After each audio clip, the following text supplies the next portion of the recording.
지난 주일 오늘 본문과 제목과 똑같이 전도는 명령입니다 하는 제목으로 말씀을 전하게 되었습니다. 저를 한번 따라해 주시면 감사하겠습니다. 전도는 명령입니다. 한 번 더 하겠습니다. 전도는 명령입니다. 하나님의 명령을 내게 주시는 명령으로 받아서 주어진 사명을 아름답게 감당할 수 있는 저와 우리 모든 믿음의 가족들이 되시기를 주님의 이름으로 축원합니다. 지난주 우리가 전도해야 하는 이유가 무엇인가, 왜 우리는 전도해야 하는가 하는 주제를 가지고 말씀을 나누면서 중요한 개념 두 가지를 말씀드렸습니다. 그 첫째는 예수 그리스도의 절대적 명령이요 마지막 명령이면서 믿음의 길을 걸어가되 우리에게 가장 아름다운 믿음의 본을 보여주신 사도 바울 선생님의 마지막 유언이 전도하는 것이라 그랬습니다. 그래서 우리는 전도를 해야 한다라고 말씀을 드렸지요. 두 번째, 우리가 전도해야 하는 이유를 말씀드렸는데, 사도 바울과 같이 우리도 복음의 빚진 자라는 거지요. 복음의 채무자라는 것입니다.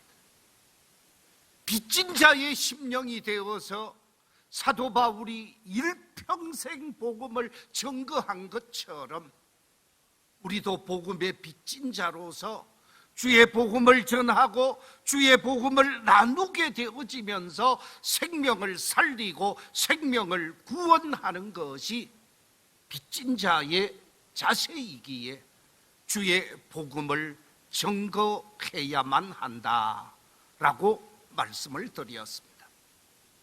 오늘 세 번째, 왜 우리가 전도해야 하는가, 오늘 본문 속에 말씀을 중심으로 또한 신약 성경의 말씀을 중심으로 발견할 수 있는 중요한 진리는 하나님께서 가장 기뻐하는 일이 전도하는 일이기에 삼위일체 되시는 하나님께서 가장 원하고 기뻐하는 일이 이 전도하는 일이기에 우리는 전도하며 하나님이 기쁨이 되고 하나님께 기쁨을 돌려야 한다는 말씀입니다.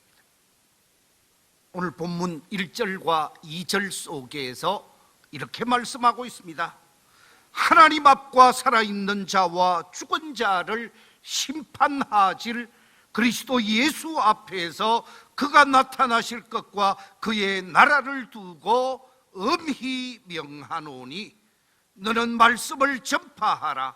때를 얻든지 못 얻든지 항상 힘써라.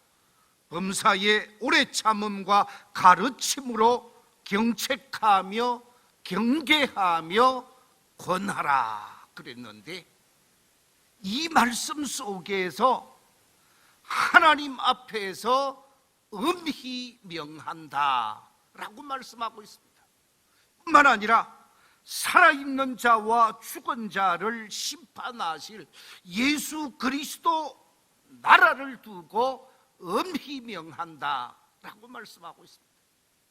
성부 하나님 앞에서 명령을 하고 성자 예수님과 성자 예수님이 준비하시는 그 나라를 두고 엄히 명한다고 말씀하고 있는데, 이처럼 하나님의 말씀 속에서 전도는 명령이라고 말씀하는데, 이 명령을 우리가 어떻게 받아야 하는가? 일반적으로 명령을 세 가지로 분류하게 되어집니다. 명령에 관해서 첫째는 일반적 명령이 있습니다. 두 번째는 지속적 명령이 있고, 세 번째는 절대적 명령이 있습니다. 이 일반적 명령이라고 하는 말은 명령이 주어졌을 때 하면 좋고 안 하면 할 수 없는 명령을 일반적인 명령이라고 부릅니다.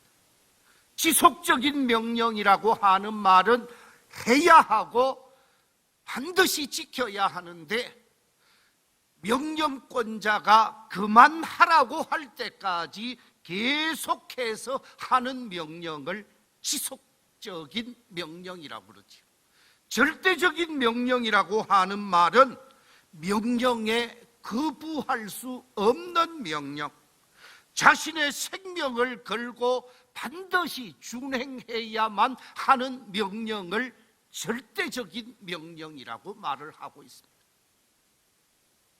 이 세 가지 명령 가운데 우리 주님이 명령하신 전도에 관해서 어떤 사람은 일반적인 명령으로 받아들이는 사람이 있습니다. 어떤 사람은 지속적인 명령으로 받아들이는 사람이 있습니다. 어떤 사람은 절대적인 명령으로 받아들이는 사람이 있죠. 그런데 사도 바울은 이 명령, 하나님의 이 말씀을 어떻게 받아들였는가? 우리 주님이 명령하신 이 전도에 대한 명령을 사도 바울은 어떻게 받아들였느냐? 사도 바울은 지속적인 명령으로, 절대적인 명령으로 받아들이신 분입니다.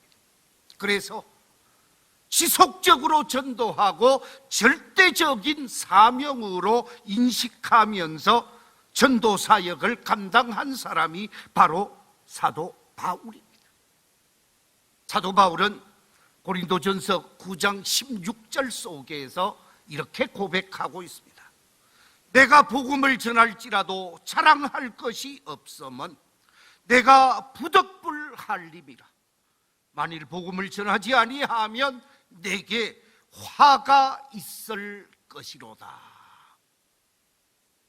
복음을 전하는 것은 하나님의 절대적인 명령이요 지속적인 명령이기 때문에 내가 부득불할일이라 라고 고백하고 있습니다. 여기서 부득불할일이라고 하는 말씀의 의미는 반드시 해야만 하는 일이라는 뜻이죠. 하지 아니하면 안 되는 일로서 우리 성도가 반드시 해야만 하는 의무요 강제성을 띤 절대적 명령으로 이해하고 인식하게 되었다라는 거죠. 그래서 사도 바울은 주님의 이 전도의 명령을 가지고 자신의 인생 전체를 바쳐서 전도자로 삶을 살게 되어집니다. 백과병원을 경영하고 계셨던 한 집사님에 관한 이야기입니다. 1960년대 말에 백과병원을 경영하기 시작했고 1970년, 80년대를 이어오면서 대구에서 아주 의사로서 이름이 나게 되어졌습니다. 그러니까 집사님으로서 주일날 하루 왔다가 병원에서 아침부터 저녁까지 열심히 진료를 하게 되어지는데 병원 문을 닫고 그날 저녁에 돈 세는 재미가 아주 좋았다고 합니다. 나중에는 이 돈 세는 것이 본인이 다 할 수 없어서 은행 직원을 불러서 그 직원이 얼마입니다 하고 바로 은행에 입금할 정도로 병원이 잘 되었습니다. 이 집사님이 열심히 병원 생활을 하면서 환자를 돌보고 돈을 벌게 되어지는데 이분의 관심은 매일 저녁마다 돈 세는 것이 그분의 즐거움이었다고 합니다. 어느 날 책상 앞에서 돈을 쌓아놓고 열심히 돈을 세던 이 집사님이 문득 이런 생각이 들었다고 합니다. 내가 하나님 앞에 가면 무엇이라고 보고 드릴 것인가? 환자들을 고치고 돈만 세다가 왔다고 하면 과연 하나님께서 나를 보고 환영하고 기뻐하실까 하는 생각을 하는 순간 자신의 얼굴이 화끈 달아오르더라는 거예요. 하나님이 전혀 기뻐하지 않을 것이라는 인식을 갖게 되어진 것이죠. 그때 얼굴이 화끈거림을 경험하게 되어진 이 집사님이 그렇다고 하면 하나님을 기쁘시게 하는 것이 무엇일까? 하나님이 나를 보고 환영하고 기뻐할 수 있는 사역이 무엇일까 생각하는데 하나님의 말씀이 떠오르기를 다니엘 12장 3절 말씀이 떠오르더라는 거예요. 지혜 있는 자는 궁창의 빛과 같이 빛날 것이요 많은 사람을 옳은 대로 돌아오게 한 자는 별과 같이 영원토록 빛나리라. 이 말씀이 자신의 심령 속에서 떠오르기 시작하더라는 거예요. 그렇다. 하나님을 기쁘시게 하는 것, 하나님이 정말 기뻐하는 사람은 많은 사람을 옳은 대로 주님께로 구원의 길로 영생의 길로 돌아오게 해야 하는데 나는 지금까지 돈 속에 파묻혔었구나 라고 생각을 하니까 하나님 앞에 그렇게 죄송했다고 그래요. 그래서 이 집사님이 마음을 고쳐먹기 시작했다고 합니다. 앞으로 내가 진료를 하면서 환자를 보면서 육신을 치료하는 의사로서만 사명을 감당할 것이 아니라 그의 영혼과 그의 생명에 관심을 기울이면서 그 영혼을 치료하고 그 영혼을 구원하는 일에도 관심을 기울여야 되겠다라고 생각을 하고 진료를 하면서 그 이전에는 그분이 어디가 불편한지 어떻게 아픈지 어떻게 힘든지 확인해서 진료를 하고 처방을 해서 병을 낫게 해줬는데 그것뿐만 아니라 그분의 진료를 정성과 사랑으로 잘 감싸면서 위로해주고 격려해주고 용기를 뜯어주면서 그분에게 당신이 더 잘 될 수 있는 비결, 당신이 정말로 건강하게 삶을 살 수 있는 비결은 당신의 마음속에 우리 인류의 구원자가 되시는 예수님을 영접하면 좋겠습니다. 제가 예수님을 영접해 보니까 이렇게 좋은데 선생님도 예수 믿었으면 좋겠습니다. 믿음의 사람으로 새로워진다고 하면 더 좋은 건강, 더 좋은 기쁨이 선생님에게 다가가게 되어질 것입니다. 진료를 하고 따뜻하게 격려하면서 전도하기 시작했대요. 그런데 그렇게 전도해서 그 다음에 1년 동안 32명을 전도했답니다. 다른 교회 간 사람들은 말할 것도 없지만 자기가 출석하고 있는 대구의 교회로 전도한 사람이 32명, 그 다음에 좀 더 열심히 해서 68명이 그 다음에 등록을 했어요. 이러니까 그 교회의 모든 성도들과 교역자들과 목사님이 집사님 믿음이 좋은가 보다, 병원도 열심히 경영하고 환우들 가운데 전도해서 교회로 모시고 나오니까 그만 당장에 안수 집사님 선거에 당선이 되어져서 안수 집사님이 되어지고, 안수 집사님 되고 나서 3년 만에 다시 장로님 선거를 했는데 장로님이 되셨어요. 이분이 열심히 장로님이 되셔도 전도하는 일에 힘쓰게 되어져서 자기 교회가 아름답게 부흥하게 되어지며, 그 교회 출석하는 모든 성도들도 우리 장로님은 영혼을 사랑하는 사람, 우리 장로님은 육신의 병뿐만 아니라 영혼의 병도 고치고자 힘쓰는 장로님이라는 소리를 듣게 되어지면서 많은 사람들이 몰리게 되어졌다고 그럽니다. 그래서 그분은 이제 세상을 떠났습니다마는 그분이 경영하던 내과병원은 내과 종합병원이 되어져서 지금 대구에서 잘 경영하고 있는 것을 보게 되어집니다. 사랑하는 성도 여러분, 하나님이 기뻐하는 일이 무엇이냐?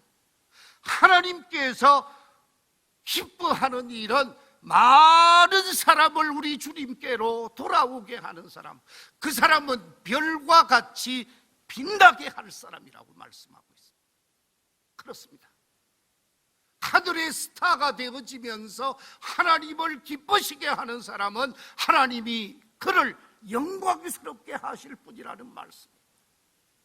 그래서 하나님 앞에 사명자로 삶을 살아가고 있는 우리 그리스도인들은 전도함으로 하나님을 기쁘시게 하고 많은 사람을 주께로 돌아오게 함으로 하나님이 기뻐하는 사명자의 길을 걸어야 한다는 거죠.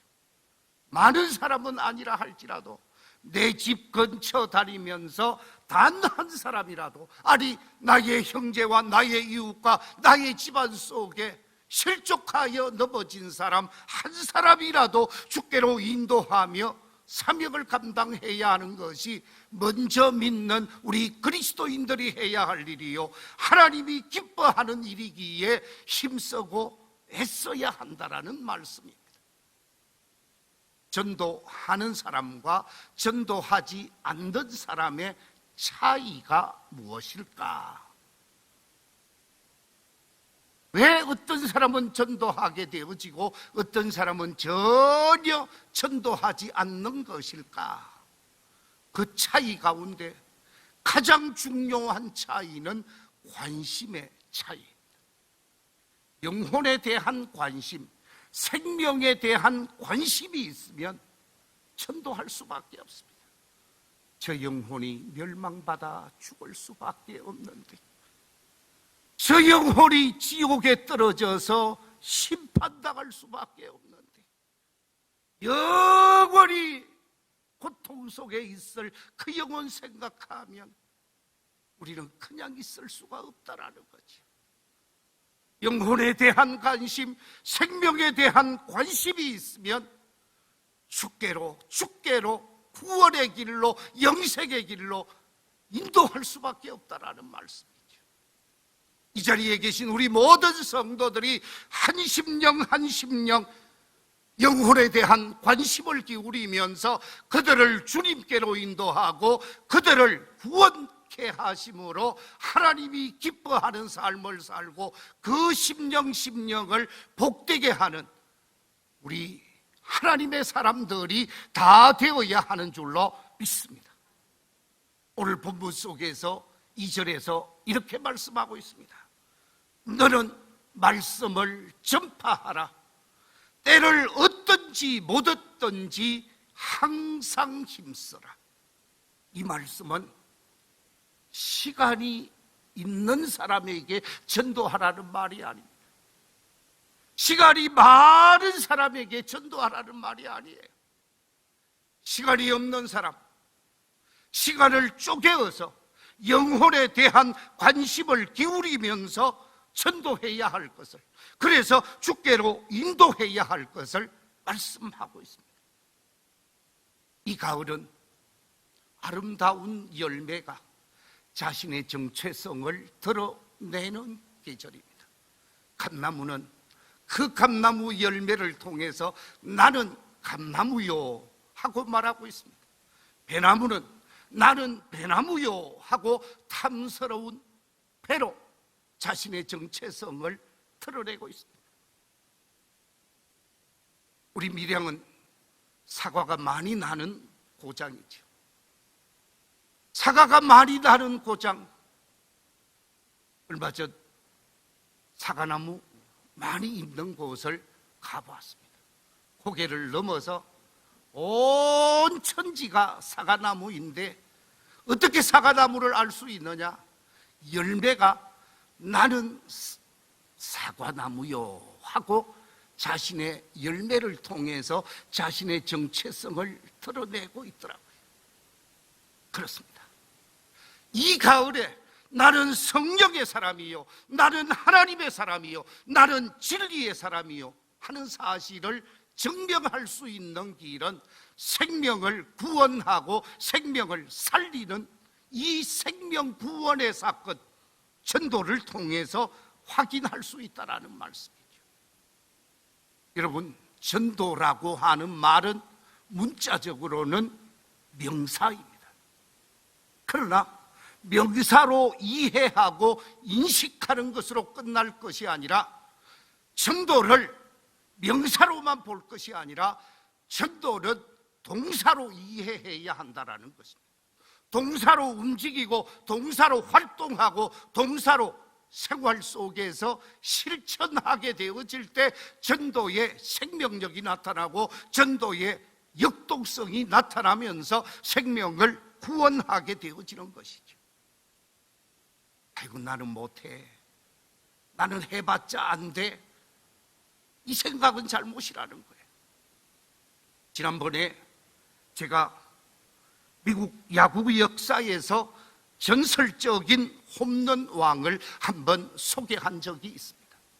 베이비 루스라고 하는 이 유명한 선수, 미국 야구 역사에서 최고의 타자로 인정을 하게 되어지는데, 이 베이비 루스가 타율이 어떻게 되느냐? 23년 전체 통합한 타율이 3할 6푼 7리. 3번 중에 한 번은 안타를 쳤다라는 거죠. 그래서 이 베이비 루스가 이렇게 타율이 대단한 선수로 역사에 남게 되어지는 원인이 있습니다. 그 원인이 무엇이냐? 그 원인은 다름이 아니라 그가 남긴 명언 속에서 그의 정신을 발견할 수 있습니다. 이 베이비 루스는 이렇게 말했습니다. 모든 스트라이크 아웃은 나를 다음 무엇으로 이끈다고요? 홈런으로 이끈다. 내가 이번에 스트라이크 아웃을 당하지만 스트라이크 아웃을 통해서 다음에는 홈런을 쳐낼 수 있다. 자신감을 갖게 되어졌다. 그런데 어떤 사람은 스트라이크 아웃을 당했으니까 나중에도 스트라이크 아웃으로 안 될 거야, 이렇게 생각하지 않았다라는 거죠. 지금은 실패했지만 나중에는 안타를 치고 홈런을 칠 것이다 확신하면서 타석에 들었었다라는 거예요. 그가 했던 두 번째 멋진 명언 가운데 결코 포기하지 않는 사람을 이기기는 어렵다 그랬습니다. 포기하지 아니하면 승리한다라는 거죠. 포기하지 아니하면 마지막 좋은 결과가 기다리고 있다라는 거예요. 그렇습니다. 내가 아웃을 당하고 삼진을 당하고 어떻게 잘못되어진다 할지라도 때가 되면 홈런도 치고 안타도 치고 삼루타도 치고 하겠다라는 자신감을 가지고 끝까지 도전하고 끝까지 포기하지 않고 용기 있게 달려드는 사람은 잘 되게 된다는 확신을 가진 사람이 베이비 루스입니다. 그뿐만이 아닙니다. 삼진 아웃에 대한 두려움이 네 자신을 방해하지 못하게 하라 그랬습니다. 삼진 아웃을 당하면서 나는 삼진 당했어, 나는 아웃 당했어 그러면서 좌절하고 절망하고 포기하는 그런 잘못된 생각 갖지 마라. 자신감을 가지고 도전하라 그랬습니다. 저는 이것을 전도자의 자세로 재활용해 보면 이렇습니다. 다른 사람한테 가서 전도하고 다른 사람한테 가서 말씀을 전했는데 한마디로 거부했다 할지라도 다시 도전하게 되어지면 안타도 나올 수 있고 전도에 혼돈이 나올 수 있다는 거예요. 끝까지 포기하지 않고 도전하는 사람에게는 전도의 열매가 있다는 거예요. 그렇습니다. 우리 모두가 하나님이 기뻐하는 멋진 전도자로 전도의 혼돈을 칠 수 있는 귀한 역사가 있게 되시기를 우리 주님의 이름으로 축원합니다. 우리는 주의 복음을 증거하라고 하는 주님의 명령을 받은 사람. 이 주님의 명령, 전도가 내게 주시는 절대적 명령이라 생각하시고 전도하는 일에 힘쓰고 애쓰면서 하나님을 기쁘시게 하고 많은 사람을 행복하게 하는 아름다운 삶이 되시기를 우리 주님의 이름으로 축원합니다.